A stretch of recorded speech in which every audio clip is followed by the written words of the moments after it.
Sex அடக்கி வைக்கிறது ஆபத்து தான், அதை அவுத்து விடுறது ஆபத்து தான். அதை லெவல் பண்ண தெரிஞ்சவன் தான் புத்திசாலி. காம உணர்ச்சிக்கு காதலை ஒரு போர்வையா பயன்படுத்திக்கிறாங்க. இவங்க பண்றதை பார்த்தா நாய் தேங்காய் உருட்டின கதை மாதிரி தான் இருக்கு. சிவப்பு எனக்கு பிடிக்கும் டைரக்டர் யுரேகா பேசுகிறேன். சிவப்பு எனக்கு பிடிக்கும் சென்னைக்கு சிவப்பு விளக்கு பகுதி வேண்டும் என்ற கோரிக்கையை வலியுறுத்துகிற ஒரு திரைப்படம். ஒருவேளை நீங்கள் கோபம் அடையலாம். ஜல்லிக்கட்டு பிரச்சனைகள் மற்றும் எக்கச்சக்கமான பிரச்சனைகளிலே தமிழகம் மிக வீரியமாக எழுந்து கொண்டிருக்கின்ற நேரத்தில் இப்படி ஒரு குரல் தேவையா என்று சொல்லி நீங்கள் யோசிக்கலாம். இந்த குரலும் ஜல்லிக்கட்டுக்கு போராடுகிற தமிழர்கள் இதற்கும் குரல் கொடுக்க வேண்டியது ஒரு அவசியம் தேவை என்பதை நான் வலியுறுத்தி சொல்கிறேன். ஏனென்றால் தமிழ் கலாச்சாரத்தை பாதுகாப்பதற்காகத்தான் இந்த குரல் என்பதை நான் உறுதியாக சொல்கிறேன். சென்னை பல்வேறு மாநிலத்தில் சேர்ந்தவர்கள், வடநாட்டு வாலிபர்கள் மற்றும் நைஜீரியா, கொரியா போன்ற பலவிதமான மாநிலங்களை, வெளிநாடுகளை சேர்ந்தவர்கள் இங்கே பிழைப்பு நடத்துகிறார்கள். எனவே அப்படி பிழைப்பு நடத்தும் பொழுது அவர்களுக்கென்று சொல்லி ஒரு வடிகாலாக பேப்பரில் பார்க்குறோம். நம்ம தினமும் ஏதாவது ஒரு பாலியல் வன்முறை, சிறு குழந்தைகளை கற்பழித்து கழித்து குப்பை தொட்டியில் வீசுகிற ஒரு நிலைமைகள், குடும்ப பெண்களுக்கு அச்சுறுத்தல் போன்ற பலவிதமான சூழல்களை நாம் சமூக வலைதளங்களிலே பார்க்கிறோம். எனவே அப்படிப்பட்ட வந்தேரிகளுக்கு ஒரு சிவப்பு விளக்கு பகுதியை மும்பை, கல்கத்தா போன்று நாம் இங்கே துவங்கிவிட்டோம் என்றால் நம்மளுடைய தமிழ் கலாச்சாரம் பாதுகாக்கப்படும் என்பது தான் என்னுடைய ஆதங்கம். எனவே நிச்சயமாக இது ஒரு தவறான ஒரு திரைப்படம் அல்ல, தவறான ஒரு கருத்தல்ல. இதை குறித்து பல மருத்துவர்கள், என்ஜிஓ அமைப்பினர்கள் பல வருடங்களாகவே இதை வலியுறுத்தி வருகிறார்கள். எனவே இந்த பாலியல் தொழிலாளிகளுக்கும் ஒரு பாதுகாப்பு கிடைக்கும், திருநங்கைகளுக்கு ஒரு பாதுகாப்பு கிடைக்கும். எனவே ஒரு 7 விதமான நன்மைகளை இந்த திரைப்படத்தில் நான் ஆபாசம் இல்லாமல் சொல்லியிருக்கிறேன்.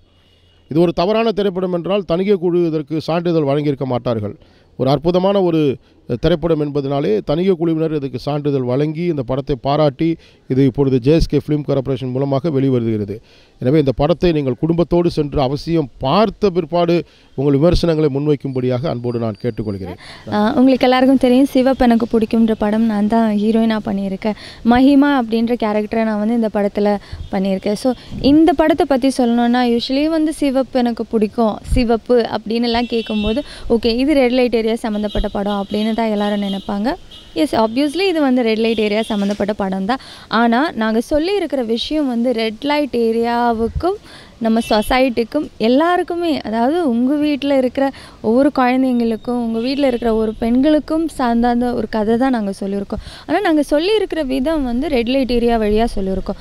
அதுக்காக நீங்கள் இந்த படத்தில் ஒரு வேளை ஆபாசம் இருக்குமோ, ஏதாவது வார்த்தைகள் இருக்குமோ, டயலாக்ஸ் இருக்குமோ, ஃபேமிலியாக பார்க்க முடியுமா அப்படின்னெல்லாம் நீங்கள் யோசிப்பீங்க. கண்டிப்பாக இது ஃபேமிலியாக பார்க்க வேண்டிய படம். ஏன்னா நாங்கள் சொல்லியிருக்கிற content stop child abuse now அப்படின்றது தான். ஸோ குழந்தைங்க மேலே, பெண்கள் மேலே எல்லாம் நடக்கிற இந்த மாதிரி ரேப் அட்டம்ப்ஸ் இது எல்லாத்துக்கும் சரி என்ன பண்ணலாம் சொசைட்டியில் அப்படின்னு நீங்கள் எல்லோரும் யோசிச்சிருப்பீங்க. அதுக்கான ஒரு பதில் தான் இந்த படம். ஸோ நீங்கள் ஒவ்வொரு நிமிஷம் நீங்கள் ஸ்பெண்ட் பண்ணி இந்த படத்தை பார்க்கும்போது, இந்த படத்தை நீங்கள் தியேட்டரில் பார்த்துட்டு வெளியில் வரும்போது நீங்கள் எல்லாருமே எங்கள் டீமை கண்டிப்பாக பாராட்டுவீங்க. பிகாஸ் ஒரு சொட்டு கண்ணீர் இல்லாமல் இந்த படத்தை பார்த்துட்டு வெளியில் வரவே முடியாது. அவ்வளோ அழகான ஒரு படம், அருமையான ஒரு சப்ஜெக்ட்டு, ஒரு டிஃப்ரெண்ட்டான விதத்தில் உங்களுக்காக நாங்கள் சொல்லியிருக்கோம். ஸோ எல்லாரும் தியேட்டரில் போய் இந்த படத்தை பாருங்கள், எங்களை சப்போர்ட் பண்ணுங்கள். எனக்கு மறுபடியும் நடிக்க வர்ற ஆசையே கிடையாது. இப்போ யாரோ ஒருத்தர் தமிழ் பொறுக்கிகள், நான் கண்டிப்பாக தமிழ் பொறுக்கி தான். இங்கே பொறுக்கி நான் எங்கே பொறுக்கணும்னு தெரிஞ்ச பொறுக்கி, டெல்லியில் பொறுக்க மாட்டேன். நான் ஒரு கலெக்டராக இருந்தால் இன்னைக்கு எங்கேயோ அலங்காநல்லூரில் போய் நின்று கெஞ்சிக்கிட்டு இருப்பேன். என்ன திடீர்னு அரசியல் பேசிட்டேன்னு நினைக்காது. இது பேசுவது அரசியல் அல்ல, தன்மானம், அவ்வளோதான். கோபத்தில் கையால் கழிச்செல்லாம் மாஸ்க் பண்ணுறதை நான் பார்த்துருக்கேன். நான் இப்போ கூட சொல்லிட்டு இருந்தேன் அவர்கிட்ட, நான் என்னுடைய கதைகளை சொன்னாலே போதுமானது. கேட்குற கெட்டிக்காரத்தனை எனக்கு எப்படி வந்ததுன்னு எனக்கே தெரியல. எனக்கு பாடம் இருக்கோ இல்லை தெரியும். எனக்கு புரியாமல் நான் பார்த்து வியந்ததை நீங்கள் புரிந்து கொள்வீர்கள்.